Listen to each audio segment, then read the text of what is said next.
Hello, designers! Today, while browsing through my stock accounts, I noticed that one of my cheese vector illustrations has been selling consistently for a long time. So I decided to create this video to show you how you can easily make a similar vector and hopefully start earning from it as well.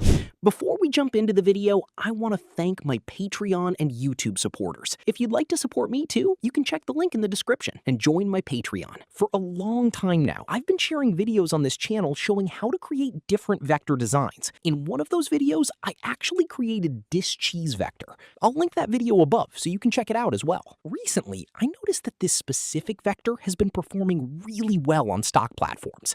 That's why I decided to show you a simpler and more efficient way to create it. In the description, I'll also leave a registration link for Vecteezy. You can sign up through that link and start uploading your own work. I recommend preparing at least 25 high-quality vectors and submitting them.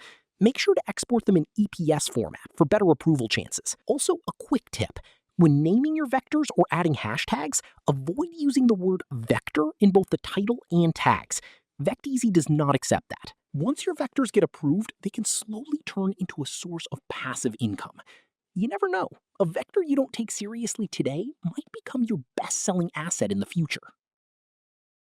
If you enjoyed this content, let me know in the comments.